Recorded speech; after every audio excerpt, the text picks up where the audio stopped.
This is the Nathan, Nat and Sean podcast. Hey everybody, on the show today we caught up with our new favourite Irishman, Tristan MacManus, joined us in the studio. It was great actually. Adorable accent. We talk about that junk that washed up on the beach from a rocket in Perth that we're apparently thinking about putting in the WA Museum, and we're like, that should be in the bin, not on display. So we talked to other people that should bin things and get them off their mantles. You bang on there. Captain Jason from Below Deck Down Under Season 2 joins us for a chat. And talking of seafaring, the Rottnest Ferry experienced a little bit of problems. When somebody left the door open, a lot of water came in, people panicked. Yeah. So we talked to other people about what happened when they left the door open. This is Nathan, Nat and Sean. Yeah, on Nova 937. It's 6:04, Nathan, Nat and Sean. Happy Wednesday, everybody. Yeah. No. How good. I'm just saying stuff, you know. It's just been a hard day. I It's been a hard night. appreciate your optimism and enthusiasm. I want to take the positivity down a notch. Completely misplaced. Yeah. Okay, so today we're doing Table of Four again. And this is amazing when you really think about it. I don't think we've let it settle in too much, guys. So the winner, right, for guessing the four celebrities that are having dinner together is a $1,000 dining experience at Kui. Yeah, that's right. And it's Swan. up to you how many people you take. You can it's just that's be amazing. You and your significant other. You can go and sit there on your own. I suppose and you eat could $1,000 of Harvey beef. You could probably go several times, maybe. Well, you could do, absolutely. I know when I take the kids out, so a family of 6, and we go out just to a normal restaurant, Italian style of thing, then it's like $240. Yeah. So $1,000. You know, you don't have to worry about skimping, because I'm always worried when I'm taking the you're a family massive out when they're going for different things. Yeah. Particularly Cooper, my son Cooper. Yeah. He goes for the top of the wazoo. It's like, just to I piss need me some off. lobster. Yeah, all the time. Joining us from Studio 10 is Tristan MacManus. Sean. No relation. Apparently we're related. Are you? No, he's related to everyone. He tells everyone. We get to the bottom of that. So Tristan was over here for the Tottenham West Ham game. That's random, isn't it? There was so And wasn't many he people last commentating night. or something? Yeah, he was doing some interviews and stuff. Yeah. There was a heap of other people over last night, which I found really bizarre. Like Brendan Favola was there. Bev was over here. Abby Holmes was over here. Yeah. She's a Channel 7 person. Yeah. Anyway. Amazing. That's 2 people. You're right. They're with Pav too. Anyway, we'll cover what happened at Tottenham as well. We had some of our team go, so we want to go and see. We'll see what they thought about the big game as well. Yep. And Captain Jason? Jack. Jason. Captain Jason from Below Deck. Obviously, we've been watching it. We haven't even Googled him. I was coming up with Jack. Name. Captain Jack Sparrow. Yeah. We will have on today's show as well from Below It Deck. says Captain Jack. Below Deck. No, that's I've a different seen that, one. actually. That's a different one. I've seen that one. Not bad. Not going to like that movie. Whatif.com helps Aussies make the most out of every trip. Book a hotel, flight, late checkout and spa, all before you can say brekkie buffet. Jump on the What If app and get started. What if? It's Aussie for travel. Oh no, all the families on the Sea Link ferry that were riding home from Rottnest yesterday, they experienced some wild seas. Wild seas. It was like the perfect storm. Yes, Yeah, the wind got up. The swell was up yesterday as well. Oh, we've been in horrendous conditions. Now, the thing I did not know about the Sea Link ferry is that they always keep a door open for their access to fresh air for their passengers. Yeah, because the diesel fumes sometimes get people. And people get a bit, queasy. Yeah, but unfortunately, because of, as you can hear, the high seas were very angry. Some would say a perfect storm. That water from the seas found its way through the door. Well, how? Didn't even knock. It just went straight in. And then it just flooded the ferry. There was water everywhere. They said that there were passengers crying, children screaming, people were hyperventilating, people were putting life jackets on. Because they thought that the water on the floor coming in through the door equated to the boat sinking. That was their train of thought. Yeah. And then they said they could smell electrical burning and the whole big deal. The water was probably, what's that? Yeah. A couple of inches. Yeah. A couple of inches. 6. So you think that's 6 inches? So about 5 centimetres. Yeah, about 5 centimetres. Do you put a life jacket on for 5 centimetres, or do you go to life jacket at 5 centimetres of water? Well, bear in mind, a lot of these people are international, so they would be thinking, we're going down. I think that is the right amount. 5 centimetres. 4 centimetres, no. 4 centimetres. This isn't good. 4 centimetres. I'm on a big ship and this much water's coming through. But you're not on a big ship, you're on a ferry. And you're close to the and they're close to the other side. They're 80 foot. And there's no... It's a ship. There's no iceberg. It's a ferry, though. Like There's no iceberg. It hasn't had an accident. Yeah. You know what I mean? Yeah. It's just a bit of water coming in through the door. When I first saw that, I thought straight away. So about 4 of Lachlan's mates work on Sea-Link, and one of them, Pascal, he's always that guy who... It's very dramatic. Leaves the door open. Leaves the door open. Always. He's the guy that would do that. He's the guy that would do that. And I thought, No, but bloody Pascal, Sean, done it again. in question, in answer to the level of water for me to put a life jacket on, I think it's going to just get to my knees. Natalie, what about you? Oh, Really? chin. What do you think? Chin? Your chin. My Your chin. chin. It was up to my chin. I'm like, When Natalie's fashioned a straw, so As a she can snorkel. still breathe. Do you think you'd be okay, like I'm getting just- into the corners and getting that I'm air, just air not pocket? somebody who catastrophizes. You know what I mean? No, that's true. That's true. So, honestly, you think knees? I think knees. Is that standing or sitting? I think knees. I'm close to the other side. It's a ferry, right? It's like, we're not like, out where the Titanic was. I can doggy paddle if that's all I can strengthen, like bring myself muscle. Harry to do. just went, You as in he think- doesn't think Nathan he could. Morris, you think, okay, let's say let's say the ferry, the ship is going gone down. down. It's going down, right? You would be you're like, oh, mate, I'm only 10 k's out. I'm halfway. I'm Oh, engaged no. right Oh, if there is a No life problem. jacket on offer, I'll have one. I think I'm just saying I won't put it on there for 5 centimetres of water. I think the answer is I would put it on when the staff told me to. Yeah. Like if the staff are that worried that they like, hey, everybody put your life jackets on. If they're not that worried, then because that's what they're doing. Because think about it as well. Some people's pipes burst in their own home. They get more than 5 centimetres of water. You're going to put a life jacket on in your own house. It's like after a big storm, more than 5 centimetres rushes down my street between the curb and my car, and I don't put a life jacket on to get into my Oh my car. God! Natalie, whenever I see a puddle, I put on a life jacket because I don't know the depth. I mean, if it was 6 centimetres, I could die. Nathan, I ran a bath. No way. And just Oh, to Natalie, be safe, Natalie, when I do the dishes, I am terrified. I put on a life jacket and I have and inflatable gloves. Yeah, and I have a flare just in case. You're on hard concrete versus being on the water. If you're on a houseboat in Amsterdam Natalie, and started sometimes taking when I 5 get a glass of centimetres... water, Natalie, I am just terrified that I will die. I had a tall gin and tonic. Anyway, we digress. we want to talk about when you left the door open. What happened? What happened when you left the door Something open? get in that shouldn't have. When I lived over the road at Subiaco, I remember I left the sliding door open. I Yes. went into the kitchen. I turned back. There was an ibis in my lounge room. An ibis, and it's not like they've been known to kill people, but when you see that beak up close, that can murder you. and it's looking I at didn't you know like, the rule. and it's saying, "Where's your bin?" Yeah, exactly. And suddenly you're like, I want to Google ibis is friendly, and I couldn't because it went me ibis my phone. So, tell us what happened to you when you left the door open. Yeah, we're going to give somebody $150 to spend at B Store. Nice. Experience shoes that love you back at bstore.com.au. Wear them in those deep puddles. At your mum and dad's house, they ever left the door open and like a snake's been in the house or... No. Okay. We have self-closing doors, and that would never happen. Yeah. That's a really stupid question, Sean. That's a great question. Hi, Laura. Thank you. Hi, how you going? Hi, Laura, we Laura, are- what do you think of my Sean. question? We Sorry are about asking what happened when you left the door open. If someone's got a story, 13 24 10. But what's your story, Laura? So we all lived on a farm growing up and stuff like that, and my sister-in-law moved to the farm so my brother and her could save a bit of money to buy a house, and she was a city girl. I'm not going to lie. She, got beautiful nails. She's beautiful nails, beautiful hair, all that. Okay. And she's petrified of spiders and animals in general. Yeah.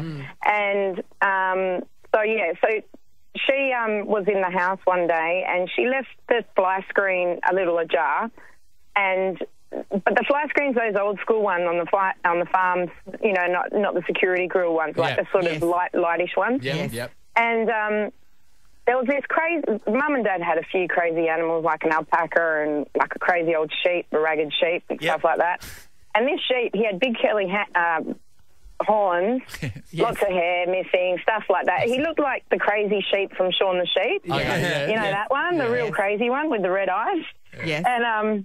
so she was in the house, like, washing dishes or something like that, and he's just charged, because he loved her a bit. He was a bit obsessed with her. Oh. He charged through the door, and the whole door, like, fell off the hinge and smashed on the floor. And we just heard her screaming. So we all ran in, and this sheep had her cornered. Didn't do anything to her. He was just Yeah. Wanted to. I know. I think it did want He to. wanted to. But yeah, like he just wanted to, you know, he was pretty obsessed with her actually. Yeah. But yeah, he just sort of charged at her and had her pinned in the corner, and she was just screaming. We've all run in and had to rescue her from the crazy sheep. Can I tell you, when you're in your kitchen, in the privacy Yes. of your own home, doing your dishes, you're not expected to be sexually assaulted by a sheep, are you? Like, it doesn't mean you don't have the defences up, you don't have your wits about She you. can't even wear Ugg boots anymore. What was the sheep's name? They all have names. Mum and Dad have their sheep name. They don't all have names on a farm, They Sean. would, or crazy one would. Well, he was a bit crazy. Yeah, I think we called him Sean. He was Sean. Mad Dog, Yeah. bloody Mad Dog. That's a good name for a sheep too, Sean. Yeah. So you share them.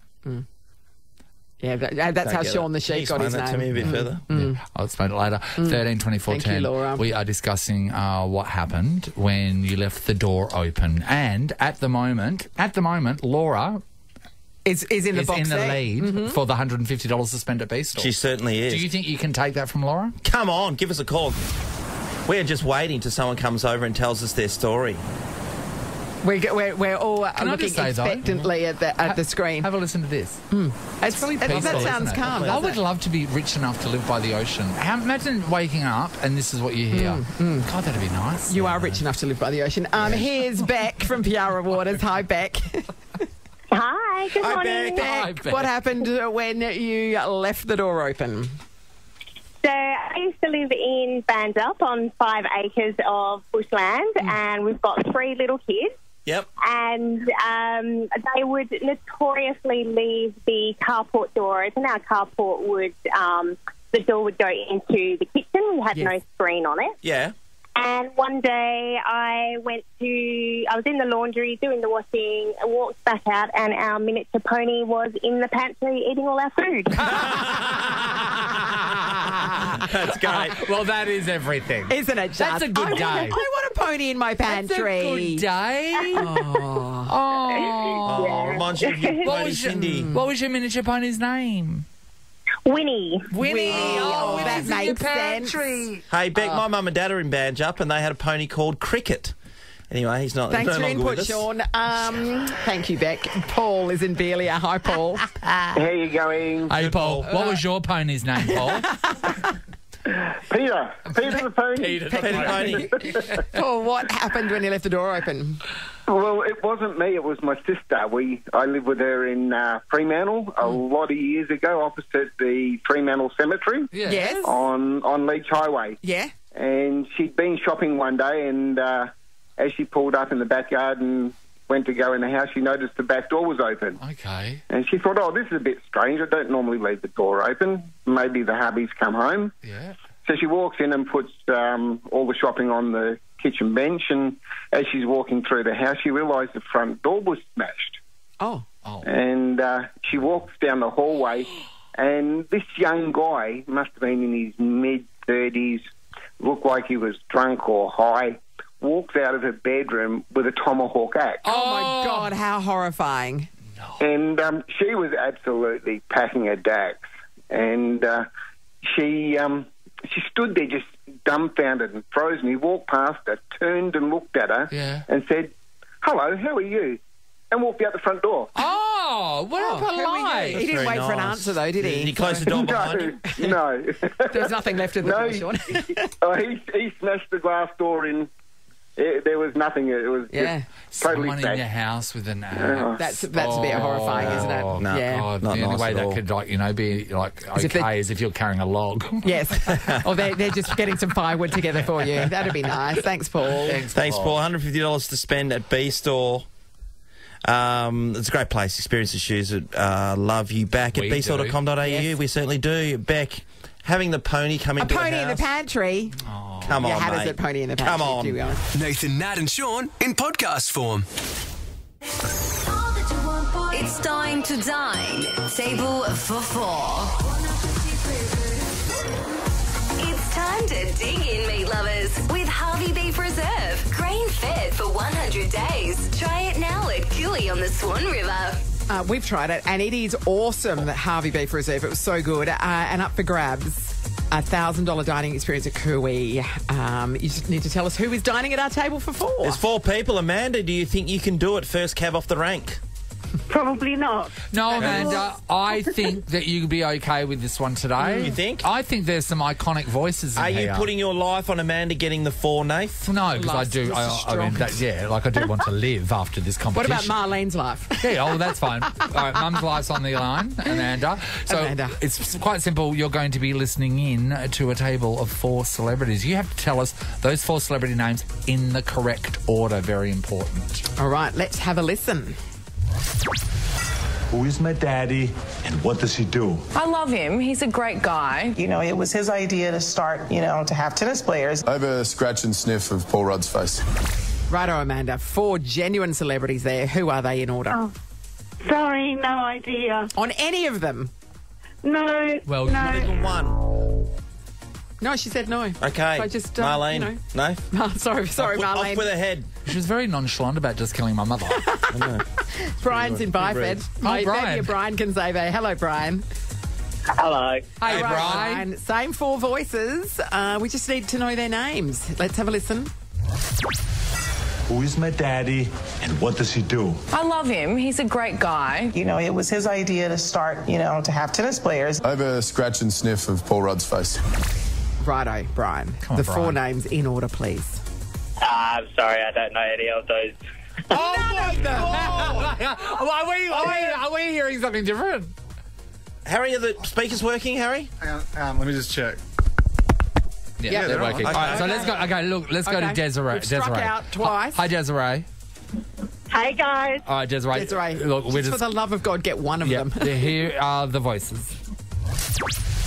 Who is my daddy and what does he do? I love him. He's a great guy. You know, it was his idea to start, to have tennis players. I have a scratch and sniff of Paul Rudd's face. Come on, Desiree. Righto, Desiree. 4 names, please. I've got the first one, and that's it. Who's First that? one's Arnold Schwarzenegger. Of course it is. You want to have a have guess no at any of idea. the others? No idea. Sorry, guys. No worries, well, sweetheart. you've done more than the last Yeah. 2, so well done. Hello, Shelley. Hello. Shall My we? guess isn't going to be much better. No, Shelley, I'm going to try and help you out here, right? So we know the first one. We Yes. just had that Yes. guessed, right? So I just want you to just concentrate on what they're saying, all right? So in some of them, there are clues to who they are. Yeah, that's right. All Okay. right. Let's have a listen. Who is my daddy and what does he do? I love him. He's a great guy. You know, it was his idea to start, to have tennis players. I have a scratch and sniff of Paul Rudd's face. Righto, Shelley. Have a crack. Honestly, other than Arnold Schwarzenegger, I don't know. Sorry. That's okay. No. That's okay. Thanks for playing. Kristen, hello. Hi, guys. Hi, Kristen. Kristen, you could swoop in here. Yep. Who's at our table for 4? Have a listen. Who is my daddy and what does he do? I love him. He's a great guy. You know, it was his idea to start, to have tennis players. I have a scratch and sniff of Paul Rudd's face. Righto, Kristen. What do you reckon? No, I had Schwarzenegger. I can't figure out the others. That's okay. The others, okay. So No 3 worries. remain at large. We're over to Sue from Averley. Good morning, Sue. Good morning, guys. Hi, Sue. We thought this one was easy, Sue. We're just going to put it out there. Yeah. Yeah. No. Well, okay, so here's the table for 4 for you, Sue. Who is my daddy and what does he do? I love him. He's a great guy. You know, it was his idea to start, to have tennis players. I have a scratch and sniff of Paul Rudd's face. Now, up for grabs, $1,000 dining experience at Kui on the Swan River. Be So you amazing. can have some Harvey beef reserve. Lovely. We want you to win it, Sue. You just give us 4 names. Arnold Schwarzenegger. Pink. I don't know his name. Jason Lowe. Put his hands down his pants. What scene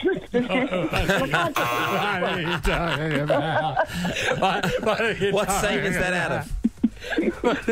Oh, she's looking, got a camera in Well, her. I don't know his name. Then I heard incorrect. mumbles and hands down his pants. Sean, is that what you're trying to play? No, I think she's got a camera in here. Okay, so No, incorrect. Mike's in Bullsbrook. Hi, Mike. Morning. Righto, Mike. Mike. So Righto, there is a Mike. table for 4 there, Mike. 4 distinct celebrity Yes. voices. Talking about things, Have a li- sometimes relevant things. Yes, have a listen. Who is my daddy and what does he do? I love him. He's a great guy. You know, it was his idea to start, to have tennis players. I have a scratch and sniff of Paul Rudd's face. Righto, Mike. Who are they? First one's Arnie. Second one I'm going with Ricky Lee. Third one, Serena Williams, and fourth, Chris Hemsworth. Okay, so wait, go again. Go over them again. Your phone was a little bit crackly. Can you say all those 4 names again? Arnold Schwarzenegger. Yep. Okay. Ricky Lee. Yeah. Yep.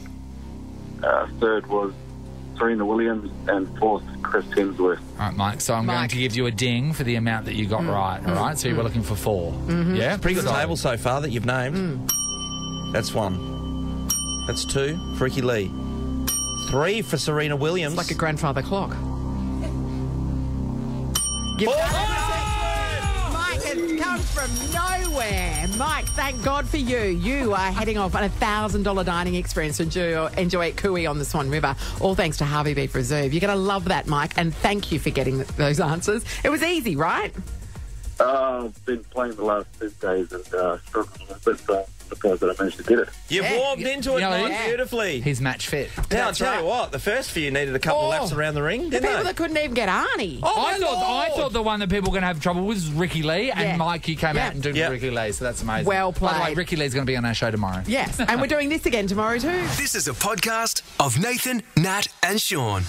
Oh, I just love it how they're still saying the green head metallic cylinder over 2 metres high long tall is still a mystery object. No, we've been told what it is. Yes. We know it's a polar satellite launch vehicle from an Indian rocket. The people in Red have told us. They're still saying it's a mystery. They're still saying they have no because a lot of confirmation. people are saying that China have claimed it, haven't they? They're part of their thing. No one's come forward and claimed it. They're saying because when a country comes forward and claims it, they take on whatever responsibilities can go with that. Or they might be wanting that launch to have been secret. So a lot of the times they don't come forward, but we can't get enough of it. It's the biggest celebrity in Perth right now. Kate Walsh is furious. Isn't even in Perth. That's the hilarious thing. I know. Greenhead's a great place. Yeah. It's fantastic. It's in the country. Yeah. But we're claiming it. But this is insane, and I heard it on the news last night, and I thought, no, I must have misheard that. And then I read it this morning in the West Australian, and where Premier Roger Cook said, if the object was found to be space debris, well, it is. Junk. It could find a place in the WA Museum with the wreckage of Skylab. Now, can we just talk about Skylab for a second? So I lived through Skylab. Yes, this is Skylab. I've seen Skylab as an Esperance. Yeah, that's right. So it crashed to Earth. It was a NASA satellite that crashed to Earth over Esperance and then stretched all the way. Bits of it stretched all the way up to Belladonna. It was huge. And you know what? And it was probably in the right time of, reporting was a little bit more back then. And, it was a big big news. It was worldwide news because nobody knew quite where it was going to crash. So they weren't sure if it was going to crash over a populated area. And they basically said it crashed over a sparsely populated area. So it doesn't matter. But the Esperance Council sent NASA a littering fine, and it was eventually paid. Yeah. Yes. What on Esperance? So that there, I understand. That's a piece of history. It's a moment in time that there should be displayed. This is a piece of junk that is washed up from the ocean. That is of no real significance nor importance. So therefore, I personally am questioning: should this be displayed? No, it shouldn't be displayed. Or should it be taken to the tip? And the local government area, wherever that is, Sheriff, they want to show During Bay or Dandagan or something. They're like, we could show that, and that makes sense because they're not going to have a lot of other things in their museum. We met the mayor that time at when we were in Cervantes. Yeah, maybe. Yeah, sure. It was Dan Darrigan, wasn't it? Okay. I'm still going to say no. No, it should be shown anyway. It should be just straight down the tip. No, this is a nondescript, non-important Indian rocket. Yeah, this has been bobbing around in the ocean for probably a couple of years. No one was looking for it. It wasn't important. It wasn't a significant rocket launch or anything. It was just one of their standard ones to get a satellite up. Like it's nothing. Most special. people are saying that because of it doesn't have the corrosion on it that would say that it was actually in space. So it didn't even get up. It's come off. A lot of people are saying that. Those bits don't go into space. They stay. That bit is. People. That bit naturally falls off, Sean. That's what it does. The people. No one's saying it's from India other than No, a lot of people were saying it. I don't think it should be displayed. And I probably got some personal sort of feelings and baggage towards this because my dad's a displayer of shit. One was a Perrier water bottle. I told you many times. It was a Perrier water bottle that had like a sort of an artistic sticker on there. And Dad had... he had it at Burswood, at the Crown, right? So he had it at Crown, and he drank it, and then he took it home. Then he got Mum to put it in her bag. As a souvenir of his evening with your mother. And then he put it on. No, this wasn't anything about the mum. It was just about the beauty of the bottle, and then he put it on the mantle. For years. Is it still there?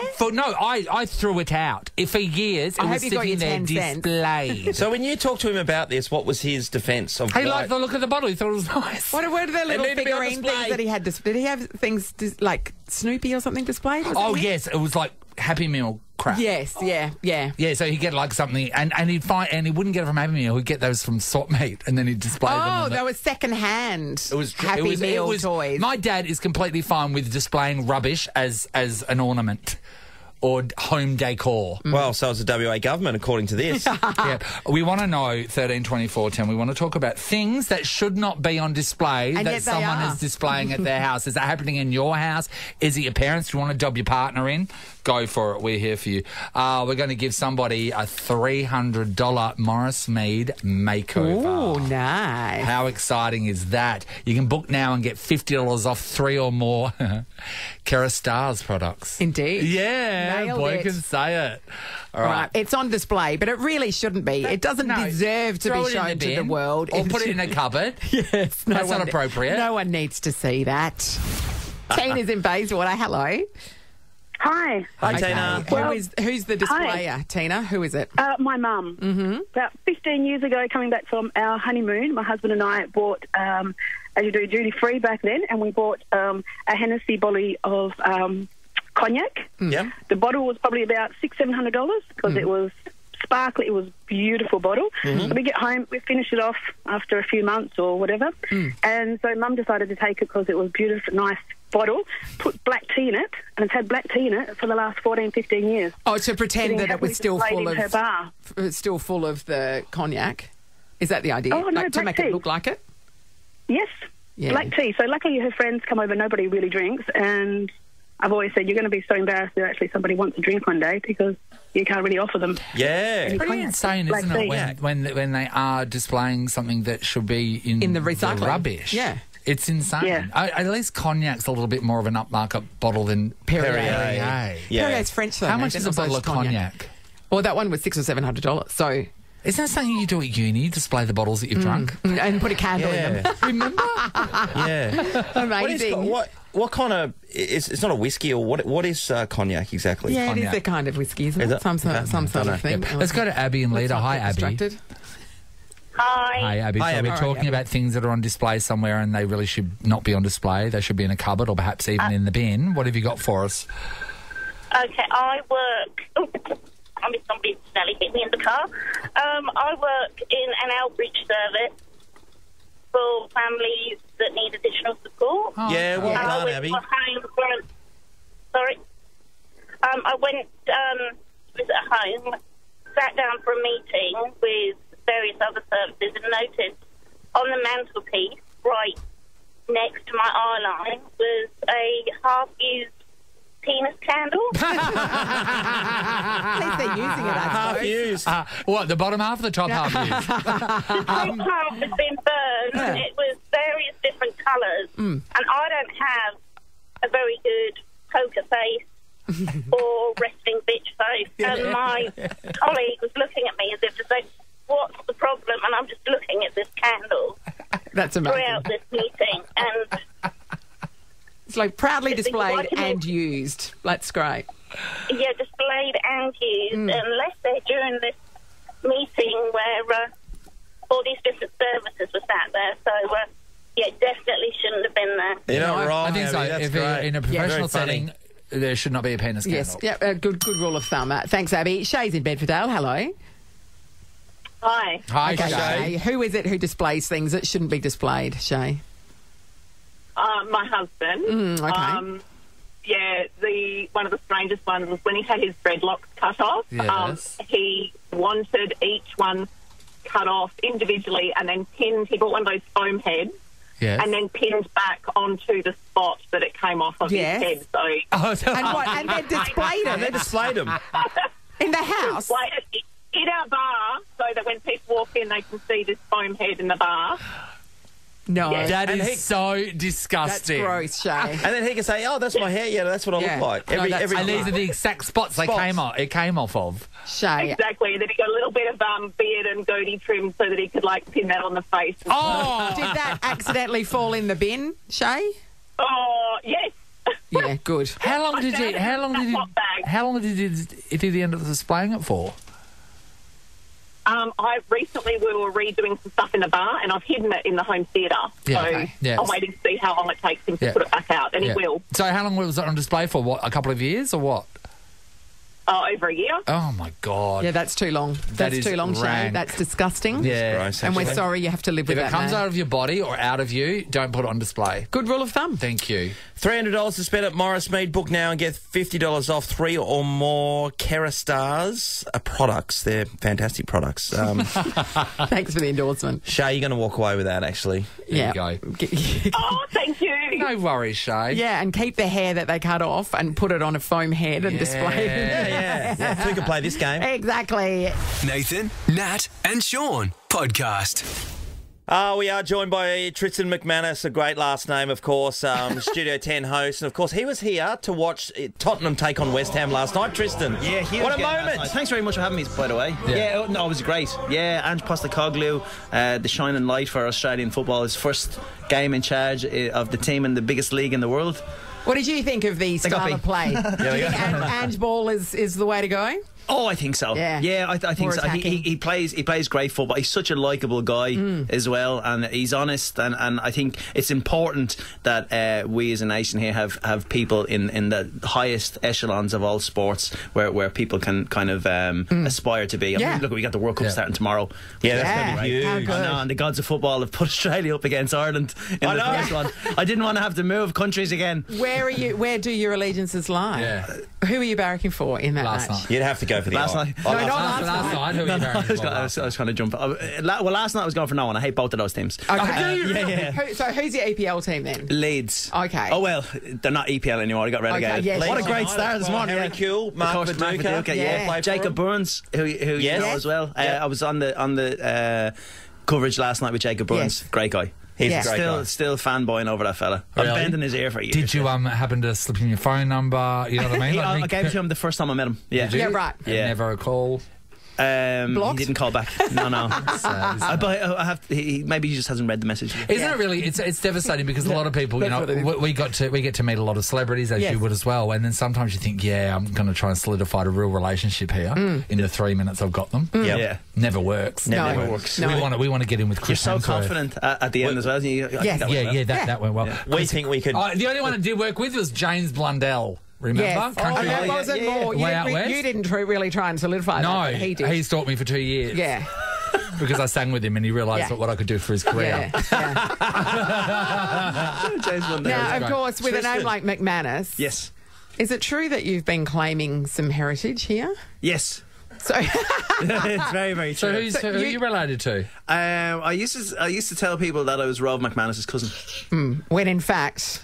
Sean McManus is Rove McManus's cousin. He actually is. And more importantly, Rove is Sean McManus's cousin, and Sean is Rove McManus's cousin. It works either way. It does work either way, but our last names are spelled just a little bit different. I'm MCM McManus, and yours MAC. And do you know what? I only found out this recently as well. My grandfather did that. He was the first generation that changed it to MAC, so the rest of our family are MC. Oh, back then, could you just do anything? Yeah. Well, I don't know. I'm wondering what he did do. One of my forefathers added the E on the end of Lock. So Lock, it used to be LOCK, and at some point, a couple of 100 years ago, they added the E to sound more fancy. And all it does means that people say to me, Natalie Lockie, and I was like, no. So, silent. Tristan, your theory is your family did something so bad you had to change the name. Do you really think the addition of an A is going to throw them off the scent? Maybe. At this moment in time, I'm not related to the other McManus. So maybe it has been working. Well, we have to be related then somewhere along the journey. I think definitely.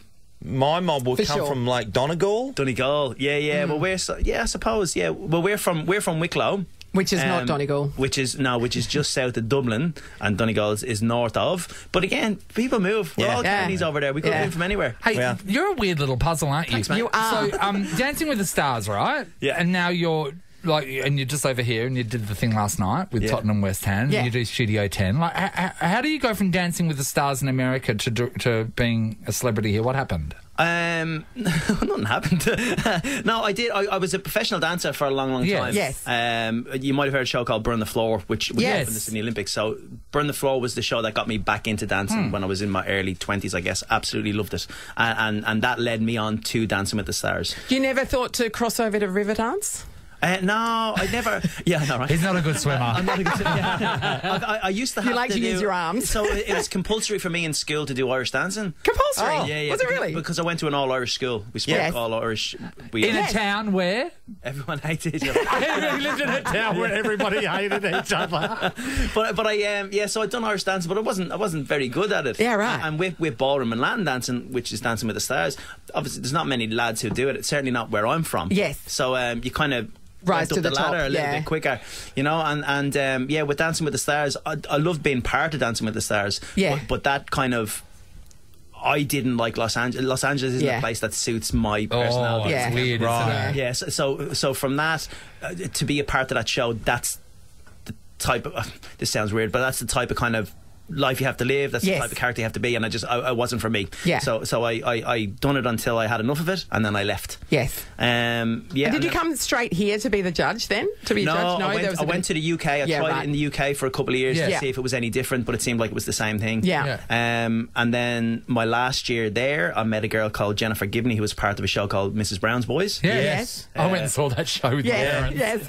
Yeah, our mums loved it. I was probably in it. So they came to tour Australia, and I happened to be here. They asked me if I wanted to be part of the show, which I was on the tour, and then I became a producer on that show. Then Dancing with the Stars came to Australia, and they asked me to dance on it, which I said I wouldn't do, but I said I'd host it. Yes. And they went, "No, you're all right." They said, "We've already got someone to do that." And then so I thought that was gone then, but then a couple of weeks down the line they asked if I'd potentially judge it. Yes. And I was like, "Yeah, I can do that. It's just talking." Yeah. You know, and that's what happened. And then COVID hit, so that went by the wayside. Yeah, so like everyone else, I've got a family, so you pivoted. I started to work on solar farms. Did you really? Yeah, so I came here to Werribee. Really? Yeah. I worked on the solar farm here in Werribee for a couple of months, and then went to Meriden, done the same in Melbourne, and then I started working in landscape gardening, which I absolutely loved. Yeah. And then while I was landscape gardening, I got a phone call from Channel 10 saying, "Would you screen test for a TV show?" Yeah, right. Of course, this goes hand in hand. I know, right? It's easy. I said, "Yeah, of course." It's the experience you picked up in Meriden that really took it over the line. Do you have amazing memories of Meriden? I did. I absolutely loved it. The chicken treat? Was the chicken treat still open when you were there? The chicken treat. The fast food place. The fast food chicken joint. I'd imagine so. Yeah. I went to a lot of those places, but I don't know what they were called. Right. Because I hit the pub on the way there. And the schnitzels. Yes. Absolutely huge. Yeah. Loved it. Beat Lived your on head. them. Oh, there we go. Now, Tristan, I have a question about Studio 10. Now, I do see it most days when I go home and I pop the television on, so I know your work well. I'm very impressed that you managed to stay on air while having those tattoos on your arm, because I did not think that they would gel well with the audience. With the Studio 10 audience. Because he's a ruffian. And they're an older audience. Yeah, he's a ruffian. He's like very intimidating. My other question is, there are so many products for sale on Studio 10. Yesterday I saw some glue that sticks your wrinkles down. Last 8 hours. Have you ever bought any of the products that have been advertised on Studio 10? Yes. What have you bought? What have you bought? A sleeve in that big shaky chair. You're a liar. You're such a liar. Name one product that you bought. Go on, name one. There's too many. Exactly. You like them all. You love them all. The problem is I can't buy them because they're always so fast off the shelf, because they're gone to all our viewers all the time. So they sell out. We say it on the show every day. You have to get in quick. If you don't get in quick, you're not going to get it. Do you know what? You can take your time. There's 10 warehouses full. Don't worry about that. Don't worry about that. How's that Listerine going? Good? Tristan, I was talking about your tattoos. You were telling us off air about not wearing socks and stuff like this. So people loved, as we know in this world, everyone loves to complain. So you get a few people writing in or calling in. Yeah, I mean, look, we're all creatures of habit, aren't we? And again, when it comes to any sort of show, when you're a new face, and people like familiarity. Yeah, they definitely don't like change. Yeah, exactly. Yeah, and you know, it's a bit tricky to get used to this accent, and then once you do, you realise, oh, I probably don't want to listen to the words that you're saying in whatever accent you're doing. You know, so people just have to get used to different things, and just. Look, we all have people in our life who we hate, and we don't want to have to justify it. Everyone's the same, so there's obviously going to be people who watch my show. Yes. There's going to be people who say they don't listen to your show, but they do, and they do it to complain about it, whatever. Yeah. That's just I know, but to go to the effort of actually calling or writing to the station to complain about you specifically, that's a lot of effort. Well, it means it's really annoying. He's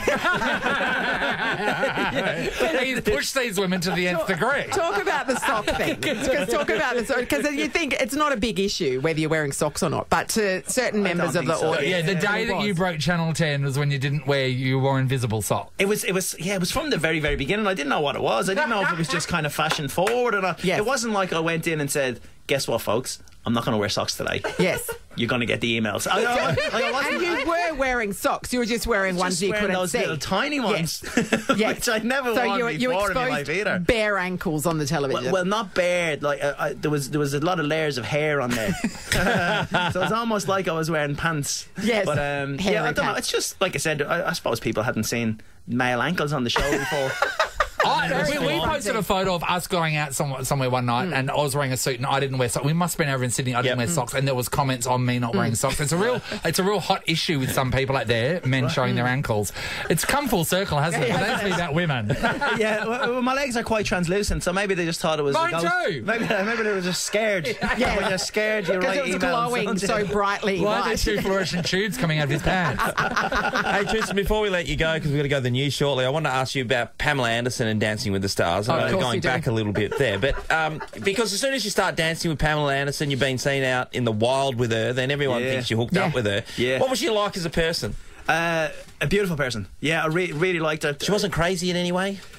Oh, everyone's crazy in their own Hollywood way, crazy. Yeah, but you never really know. Look, she was always great for me.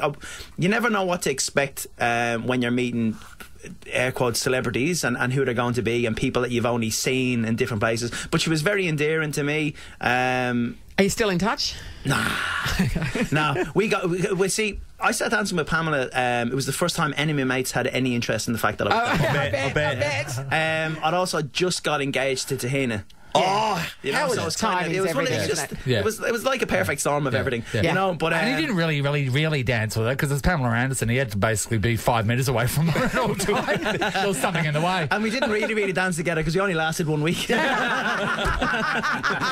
We were bleeding horrendous, but it was good. Like I said, I've been very lucky. Everyone who I've met through Dancing with the Stars have played a great role in my life in some kind of way. It's a very lucky experience that I've been on, whether I've done well on it or not done well on it.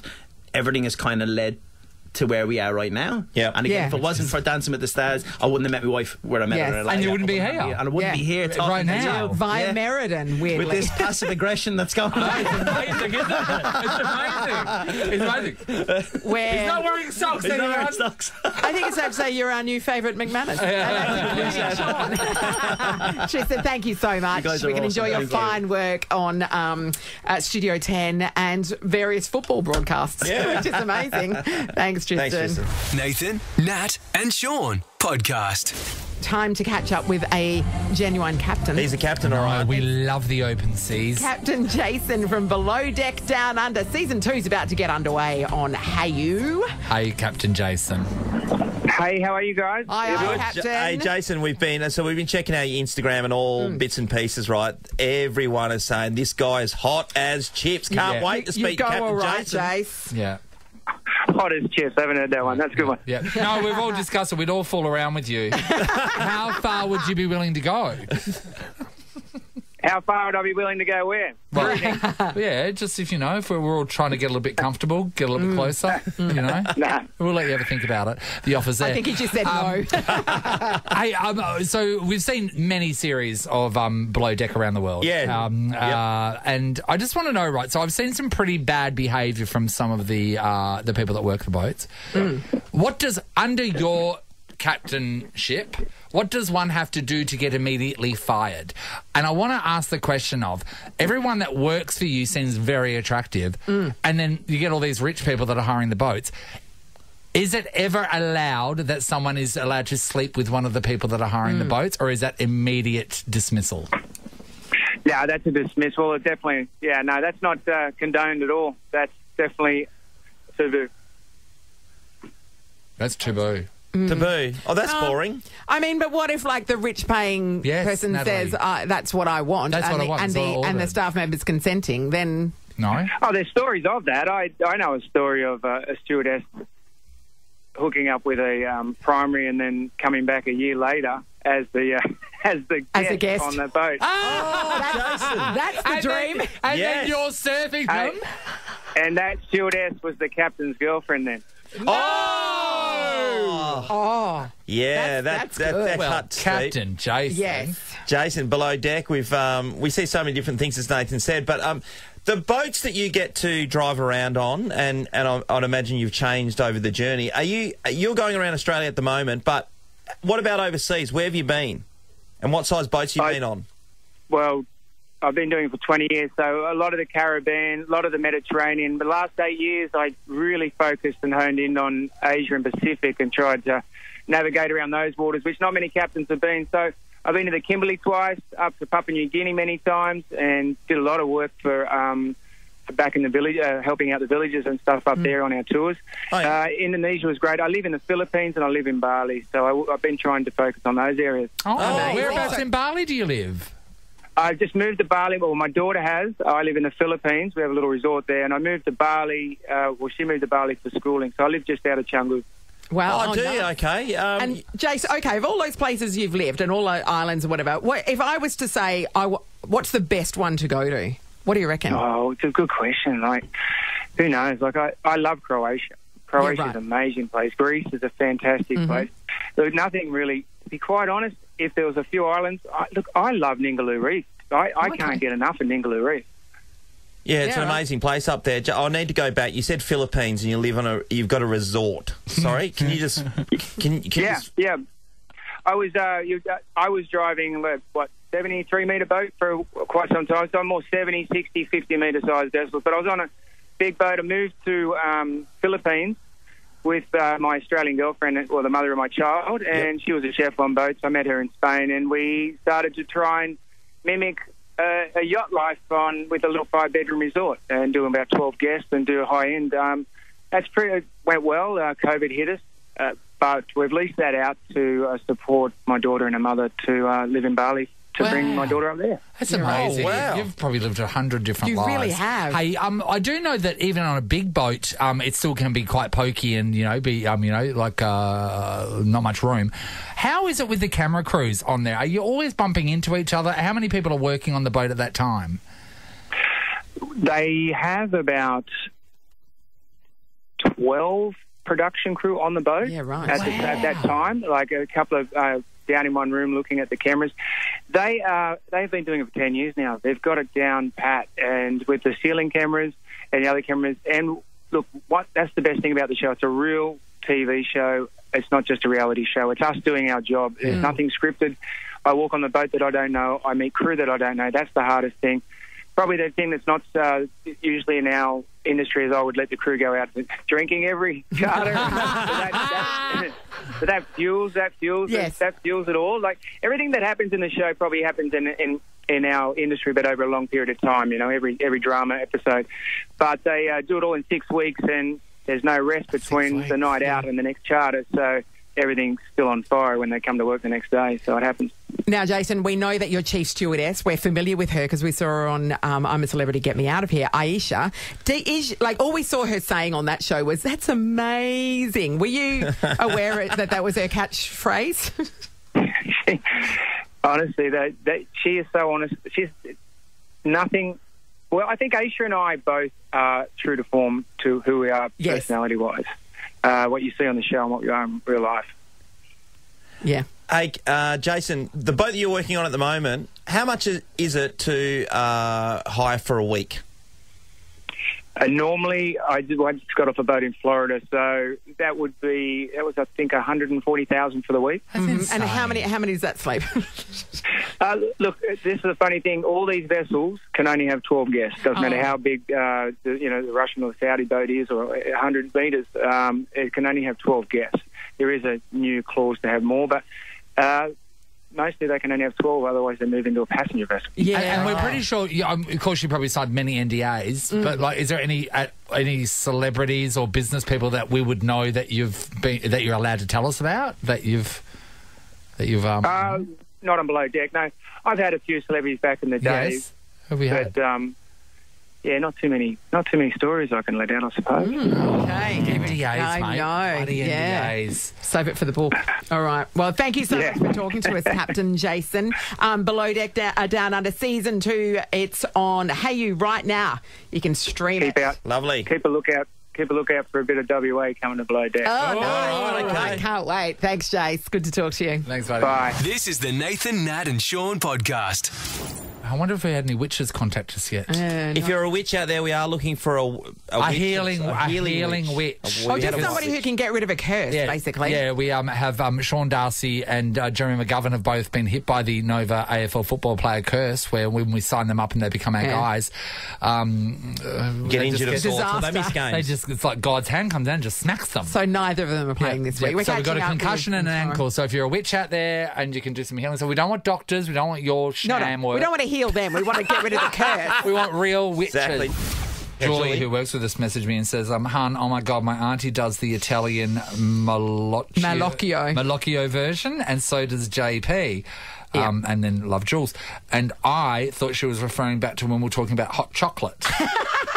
And I'm like, I was like, Nellie, what does this mean? And Nellie goes, oh, no, that's evil eye. The evil eye to get rid of a curse. And I went, oh, and she goes, why? What do you think it was? And I she was talking about... Yeah, it's like a macchiato. Nice chocolatey hot frappuccino. That's great. Nathan, Nat and Sean podcast. This is where we're at. Nathan's Googling online spell. I found a coven of witches in Perth. A spellarium. That sell their wares. And they're very reasonable, aren't they? Sean, to buy a spell in these days, and especially with inflation. Yeah, that's right. Cost of living. It's $25. And you get everything. Well, here's the thing, because they don't make spells primarily in Ukraine, so that's why we've got the prices that are right next. Yeah, and it's literally, you get a spell jar and you get all your stuff, all your ingredients, like Hello Fresh or... Or what's one of the other ones?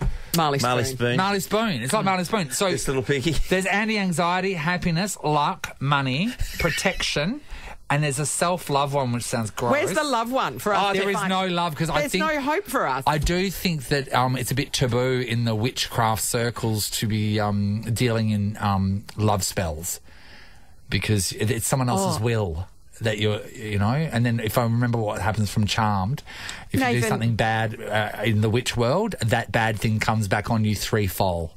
Right. Which is 3 baby horses. So there's no D on the end. Just threefold. Threefold. 2 folds. Okay, get it. All right, we got to get out of here. No, why? I'd actually I want more from Nathan. Roz, do you want a spell? Do you want to pick up a spell? What would you pick? What do you want out of that lot? I like the money one. That'd be nice. Are they all? So they're all $25. They don't. $25. Yeah. You can get these from, and this is the local coven. 3marigna.com, which is Perth-based coven. There you go. There you go. And there's no mean smells. No, there's no. Threefold. 3 baby horses. A positive. It's positive witchcraft. Come on, Ross. 3 baby horses, Ross. I did love that documentary Charmed as well. That was a great one. Nathan, Nat and Sean is a Nova podcast. For more great comedy shows like this, head to novapodcasts.com.au. Nova.